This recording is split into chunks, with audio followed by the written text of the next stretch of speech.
Well, hello there. My name's Marie, and I'm your host for the next I don't know how long.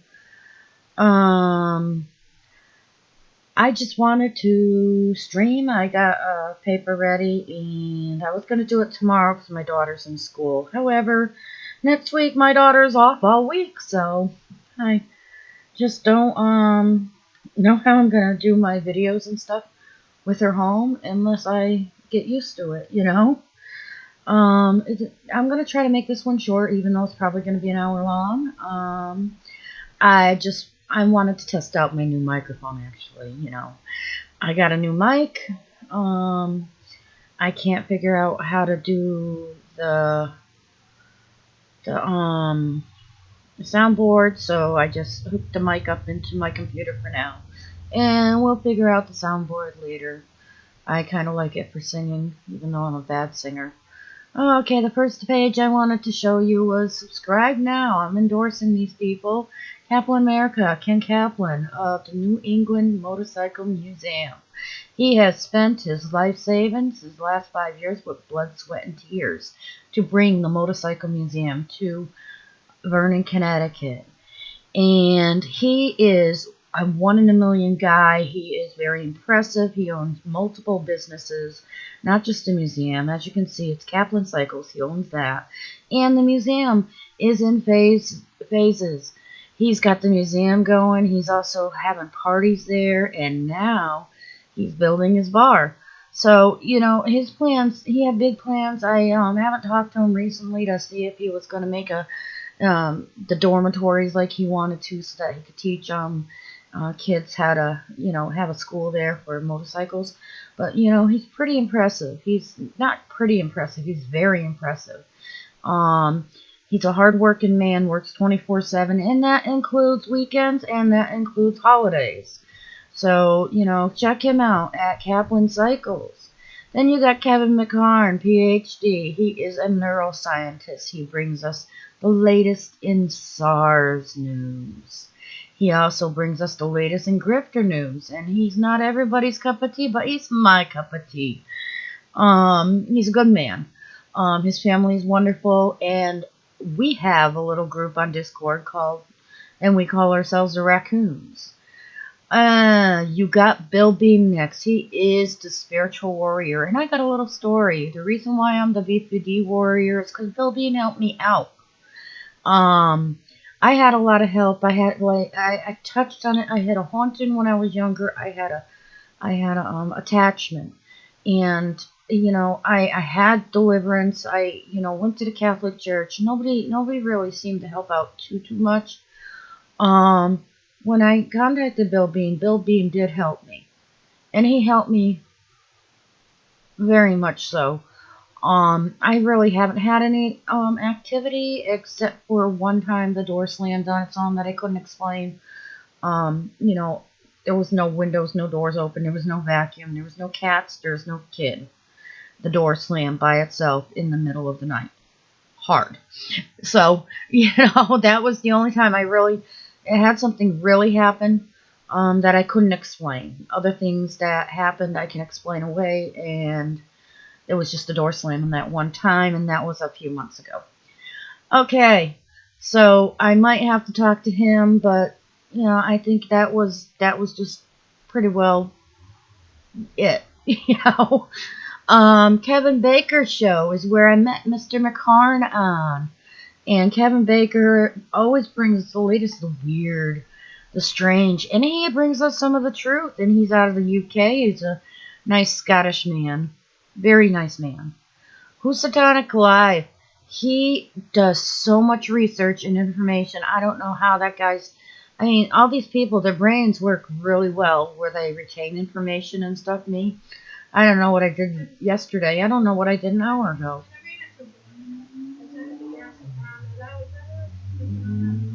Excuse me. Emily, honey, I asked you. So anyways, my daughter's background singing, which is okay. She's got her earphones on. And so if you hear her singing, Emily, please, honey, Just give me a half an hour, So, anyways, Husatank really does a lot of research, and we just coined the phrase Husakun. We're Husakuns too.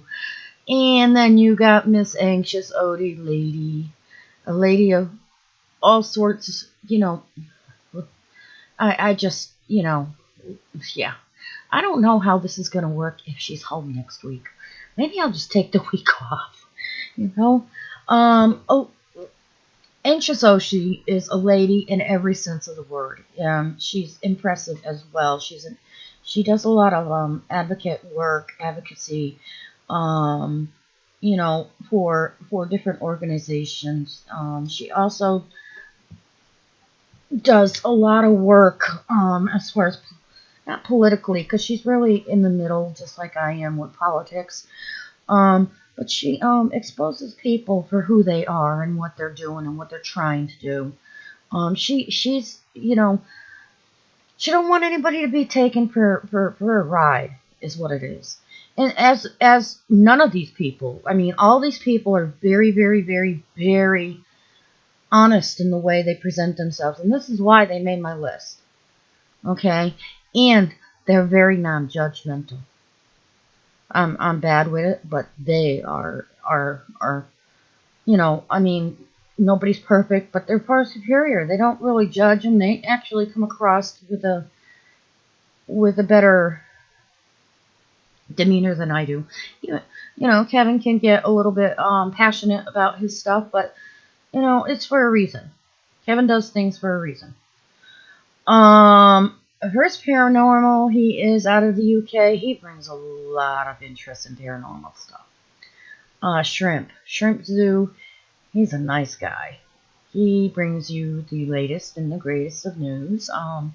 He does SARS news. He does preparation for, like, virus prep, and he also exposes some of these things, whether they're true or not. He's very honest with what he says, and I just love that guy dearly. So, Emily,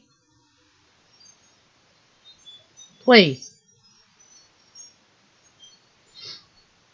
And I also, we're like rack of shrimps or shrimparacks or shrimpacoon. I don't know. But, we got some pretty cool memes.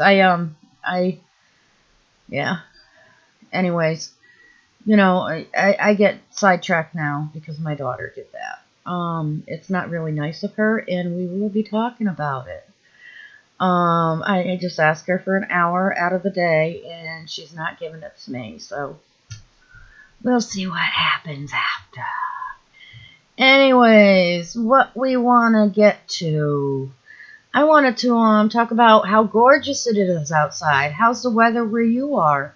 It is beautiful where I am in the east coast of the United States. It's a nice spring day, and I hope you're having a great day too. And having a nice spring day is maybe a quarter of the battle of keeping yourself not depressed, which is cool. The other one, we're working on is the Warrior Notebook, and I got my identity page. We're doing Warrior ID. All right. So the great I am. We are working on I am. Who am I? Who are you?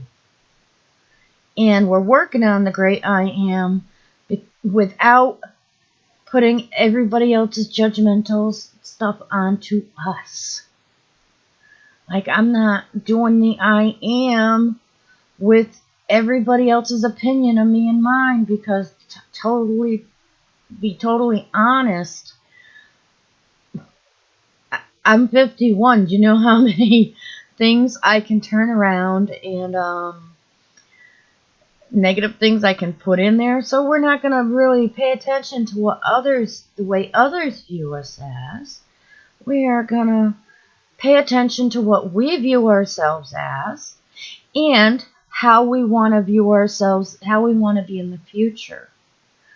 That's the key to getting one of the keys to getting peace of mind and peace of heart, and to calm yourself down, because that's hard to do when you're borderline. When you're diagnosed borderline, when you have borderline personality disorder, one of the hardest things you can do, that you have to do, is to calm down those emotions. It's like, oh my God, either if you're happy, you're extremely happy. If you're sad, you're extremely sad. There's no in between. It's elation or total devastation. And we want to get the even keel, and we want to help ourselves stay there. Even though life happens and we won't always succeed in it. And that's okay. You're okay. It's okay to fall. You got to pick yourself up, though. Get it? We got to pick ourselves up. So how do we know who we are? We start a journal and we write down nouns. As you can see on all the left side column that I have is what I had you doing last week. I had you putting nouns down. Who are you? What are you? I am. I am who? I am a child of God. I am a human being. I am a mother, a sister, an aunt, a sister-in-law, a niece, a friend, a mentor, an advocate, a raccoon, a hoosacoon, a coona shrimp, a neighbor, a woman, an older lady. I am the head of the house. I am a Christian. I am. If you're stuck, it's okay. If you got stuck, it's okay. It's okay to get stuck. It's okay to get stuck. I do my best thinking where? Either late at night when I'm going to sleep. Sometimes it's not so good, because then the brain doesn't want to shut down. And I find myself getting up and saying, okay, brain shut down. But my brain doesn't want to shut down. Or I'll get trapped and, oh my God, oh my God, oh my God. All right. But then the other two places, which are, one's gross, I do my best thinking on, is the toilet, which is the gross one. But I do my best thinking in the shower. When I was writing my novel, the Devil's Knoll, which I stopped doing because of the haunting and I was opening the door. When I was writing the Devil's Knoll, the best thoughts came out of me when I was in the shower, when I was relaxing, letting the shower hit my back, letting that warm water go all over me and just rinsing all the negativity off my body and my mind. So if you got stuck and you had trouble, that's okay. Go back to it. Add to it. Here's some other ideas you can put, some other nouns. You're a wife, you're a husband. You're another half. You're a partner. All sorts of ways to describe that. You're a widow, a widower. I'm a widow.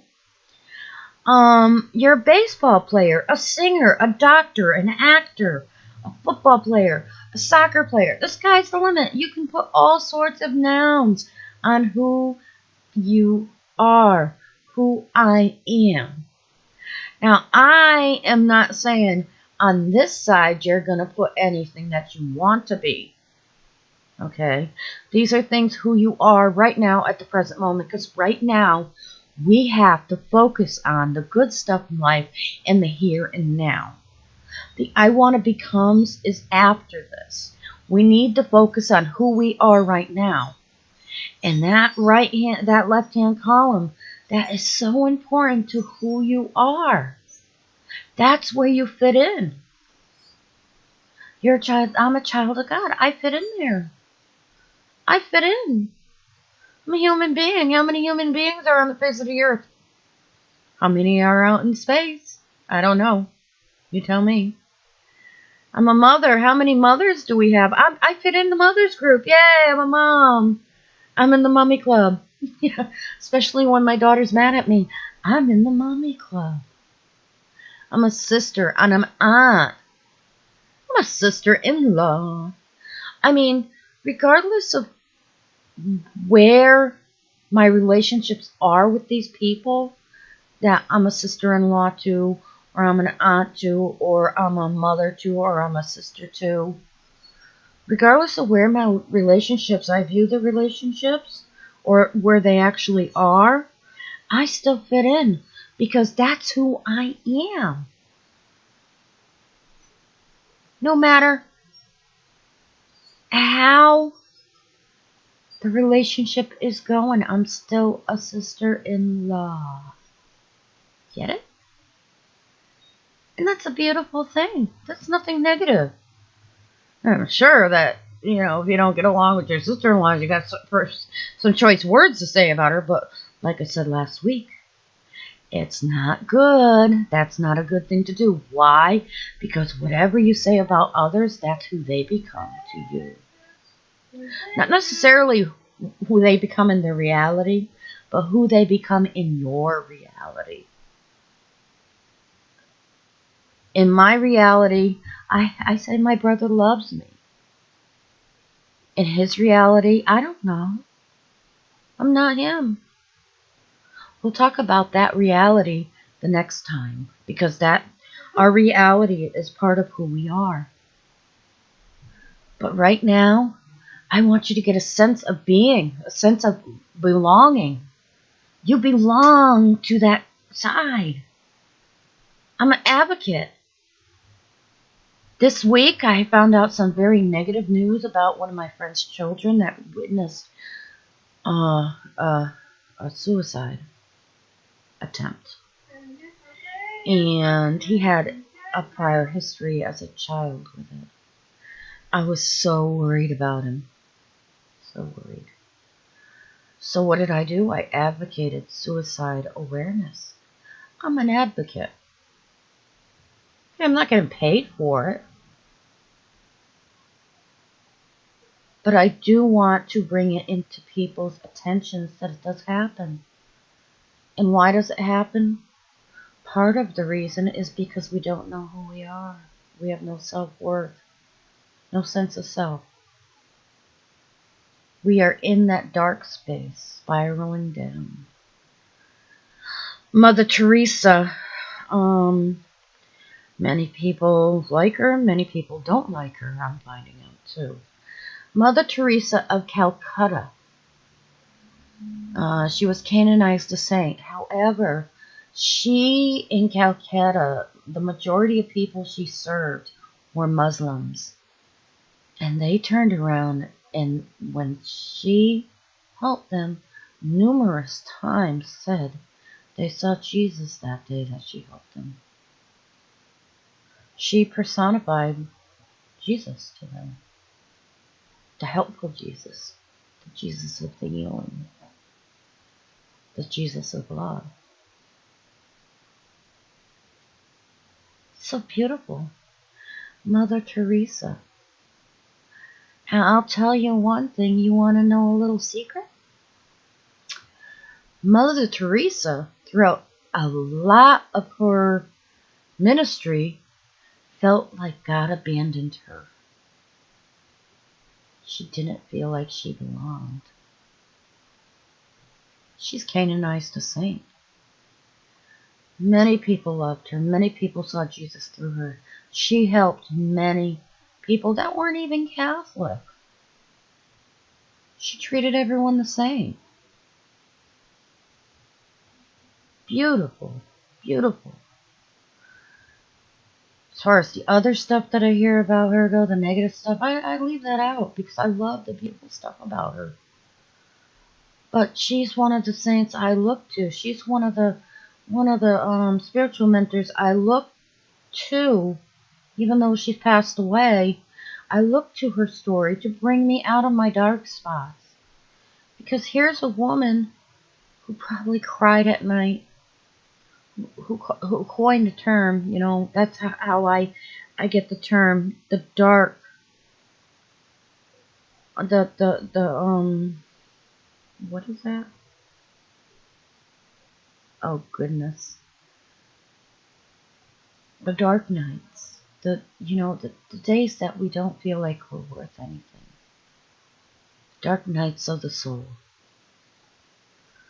In the Bible, again, I'm preaching, the human soul, in of course the Bible that the Christians use.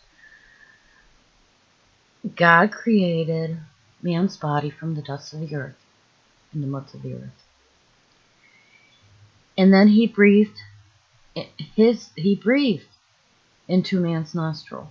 So the breath of God plus the dust of the earth is what a human soul is made of. So it's called the dark night of the soul.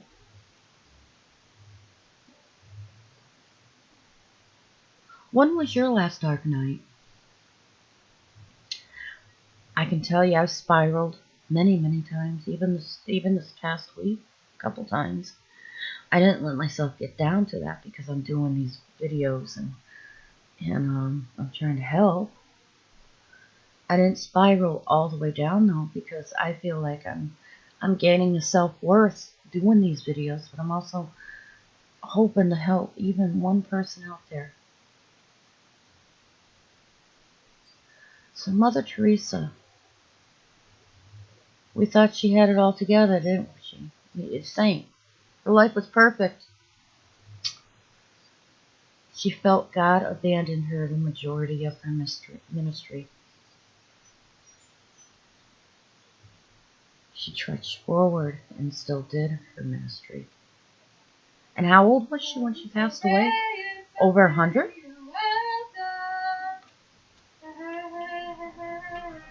Emily! Please. What? So, that's a lot of years if she's over 100. I mean, if you're 20 years, a lot happens in 20 years. If you're 40 years, a lot happens in 40 years. If you're 50 years like me, a lot happened when I was 50 years. She was about 100 years old. What happened in 50 years? And yet, the majority of her ministry, she felt God abandoned her. How many of you feel like if there was a God, he wouldn't have all this misery on the earth, and you wouldn't feel this way, and you wouldn't have a life like this? That's how she felt. The people she ministered to were poor, and they take a vow of poverty, and honestly, nuns have skeletons in the closet to where they're not treated nice. Anywhere there's a group, they're bad people, or people who do bad things, negative things. And I will say bad things because murder and rape and stealing and hitting people and any type of harm like that is bad. That's why you're not bad, but the action is really bad. There is no bad human on the face of the earth, just like there's no good human on the face of the earth. There's no bad and good. We just are. I am who I am. No bad, no good. Our actions might be negative or positive.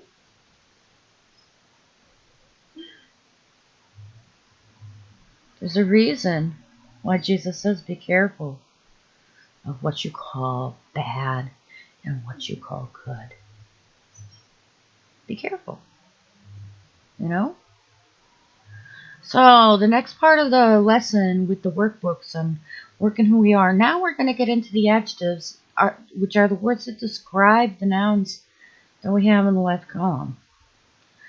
A beautiful child of God, a faithful human being, a loving mother, a helping sister, a giving aunt, supportive sister-in-law, a compassionate friend, a wise mentor, a marching raccoon. I couldn't figure out what to put there. A loyal husakun, a generous kuntrek, a heterosexual woman. This where your sexuality belongs. Okay? A delightful neighbor. An open-minded older lady. A frugal head of the house. I wish. A devout Christian. I wish. I'm one of God's problems, child. Notice I use positive ways to describe myself. Positive words. No good or bad. Stay away from those two words. They are evil. That's spawn of Satan. I'll throw some holy water on them. There is no right or wrong answer in your book. The only thing I ask are positive ways to describe yourself, not negative. Lazy. Stupid. No. I want positive things. The more positive that comes out of your mouth and your heart, the more positive your being will be. The happier your being will be. There is either, there is no right or wrong answer either. It just is. It just is. You are who are. I am who am. I am. I know that sounds funny. I need you to get used to saying that. And I need to get used to saying that. Because it just is. There's no right or wrong answer. Things just are. You know? Now. Let me get into reality a little bit. And we can talk about this the next time. When I was writing my book, I wrote something I really, really liked. I really thought about it. And what I was saying was, you know, there's a saying out there that parents say all the time that you hear in a negative way. But take that and put it into a positive way. Yes? Your charger is burning. The charger is burning and it's not working. Well, then you're going to have to wait for me to order more chargers. No, why is it burnt? I don't know. Emily? Then guess what? I don't have a phone. Go put it someplace, and we'll address it after my video, okay? Okay, thank you.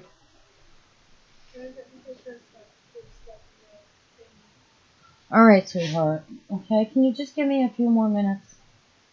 Please? Hold on. I love my child. I really, really do. But I'm a little... No. You're a good person, Emily. It's just you're... I'm a little fridge. You're a little fridge. Okay. Well, take your little fridge and go in your room or go outside and play. Yeah, no. Just go for now, Em, please. How many times can I ask you, please? I'm being nice. No, there's no hold on. I have to get out of my game. Oh, my goodness. Anyway. So, anyways, what was I saying? In my book, I wrote about a reality, and you know, you hear parents say it all the time. The earth doesn't revolve around you. You hear negative people saying that all the time. You know, the earth doesn't revolve around you. And you know what? They're kind of right. The earth revolves around the sun. But in a way, they're kind of wrong too. So, you know, it's one of those things that are right or wrong. It's not right or wrong. If you think about it, in your life, your being, everything that's around you revolves around you. You look around right now. Around you. Your world. Your world is revolving around you, whether they're in it or not. People can come and go. But to you, your world can revolve around you as long as you understand it's only revolving around you. concerning you. Because there's a flip to that. Other beings around you, and I'll call them beings, human beings, animals,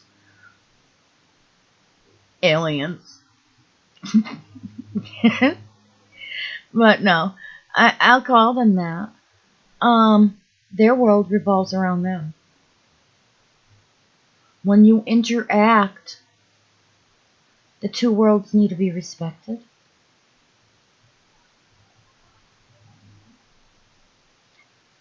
You need to respect their world. They need to respect yours. However, you need to respect their world in a way that you're concerned with what you are doing. People can come and go out of your life, as anyone with borderline knows. Or anyone knows, really. Happens to everybody. Get a boyfriend, break up. Get a girlfriend, break up. Come and go, come and go. It happens. People get old and pass away. New babies are born. Friends come in your life, friends go. Who gets devoured? Emily's gonna be getting in trouble after this. You spend almost half of your life sleeping. Emily Sandra Mary Sexton. Stop saying my whole name on the internet, please. Well, you need to get out of here. Sorry. Excuse me.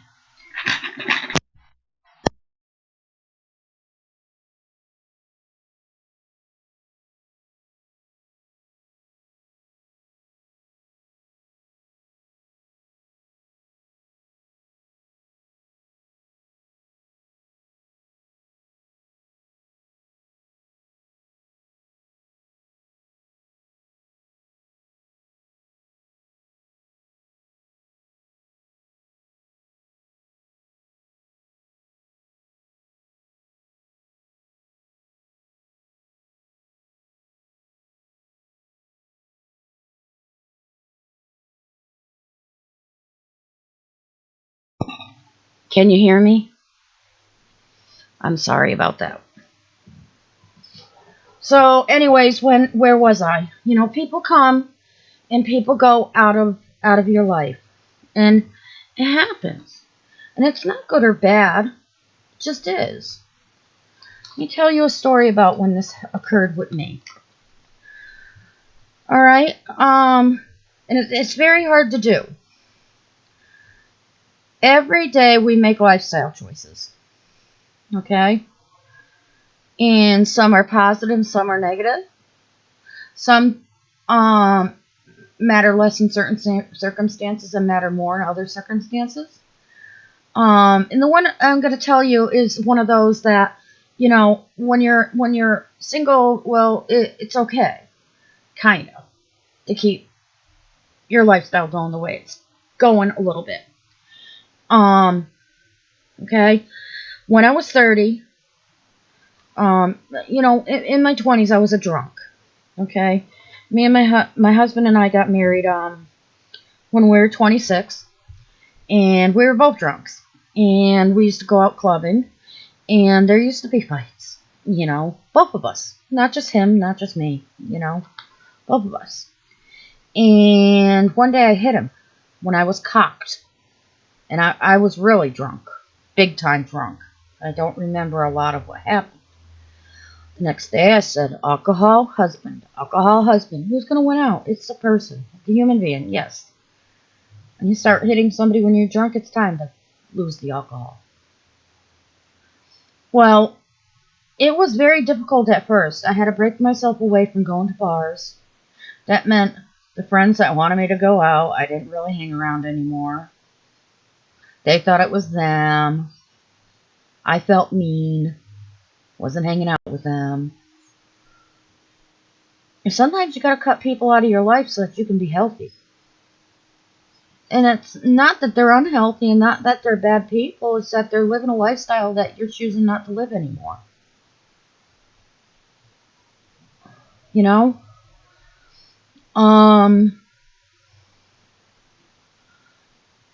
A lot of times, and it'll be the addict that'll tell you, and it'll be the person who drinks that'll tell you. It's very difficult to cut people out of your life that continue to do drugs or continue to drink because you feel like you're a bad friend. And that's not why you're cutting, they're not bad people and you're not a bad person. It's not that. It's that you need to do that to save your life. Basically, when you decide to quit drinking and decide to stop doing drugs, you're choosing to save your own life. And if you have to kind of pull away from certain individuals that live that lifestyle and it does not fit your life's new lifestyle, then it's okay. Does it make them bad people? No. Does it make you a bad person? No. Sometimes, I cut so many people out of my life when my daughter was in my belly that I was kind of alone. Alcohol and kids don't mix. Drugs and kids don't mix. That's the way I feel for myself. You might have a different opinion, but I strongly feel in my heart of hearts that abusing alcohol and abusing drugs when you have children, it doesn't mix. Heck, if I need a painkiller going to the hospital, I try not to take it if my daughter's around. She needs mommy in her right mind, not a loopy mommy. So I cut them out when I was 30. And I did more pruning of my friends or people that live different lifestyles when my daughter was conceived. And believe it or not, there were a couple people I still had to cut out of my life. Even after. Because it wasn't healthy being around them. Were they bad people? No. They were just at different levels of learning I was. We get to where we're at certain levels of being and certain levels of learning. And I was getting to a different level of being. Not a higher level, not a lower level, not better than anyone, not worse than anyone. It just was. It was that way. It just is. Not good or bad. Not better than anyone, not worse than anyone. It just was. So if you're having to make the same choices because you want to feel better about yourself, don't feel bad. Your unspoken pulling back is not telling that person, I think you're an asshole. It's not doing that. It's telling that person, I just need time for myself. And if that person's not listening, and if they're trying to push their way and they think they did something wrong, maybe they need to pull away too and assess their lives. But you're responsible for you. You can't go save your friend when you need saving.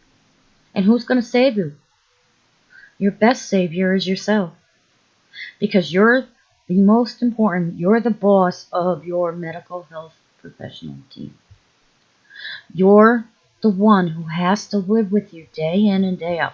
You get up with you. You make your coffee with you. You have your coffee no matter whether somebody else is sharing that coffee seating next to you or not. You look in the mirror. You brush your teeth and look in the mirror. You are with yourself 24 hours a day, 7 days a week, 365 days a year for the next 100 years. Because you can't break a contract with God. Or you could. But when you come face to face with Him, you will have to answer to it. God made you valuable. Your life means something. And it does. And you can't see it right now. Maybe you can't know it right now. Maybe you can't feel it right now. But you are very valuable no matter what no matter what walk of life you're on, where you're coming from or where you're going, whether anybody turns around and puts you down or not. Your life is valuable. Everybody has somebody who loves them. Whether they see it or not is a different thing. Whether they know it or not is a different thing. And if you really, really, really can't feel it and know it, even if you don't believe, try something for me. You don't have to tell anybody you did it, but try something. Sit down. Turn everything off. No music, no computer. Turn the radios off, turn the computers off, turn your phones off, everything off. Just for a few minutes. That's all it's gonna take. A few minutes. Even if you don't believe, nobody's in there with you. Do it when nobody's around. Nobody's seeing you. And just quiet yourself and breathe. 1, 2. And say, God, please show me love.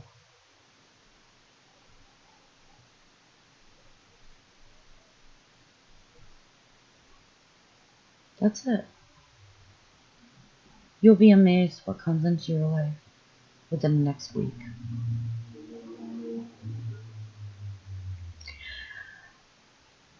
I hope you all have a great day and an even better tomorrow.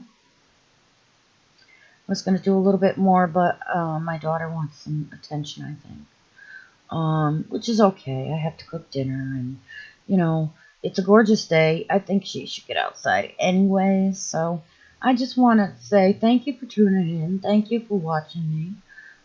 Have a great day, and I'll see you on the flip.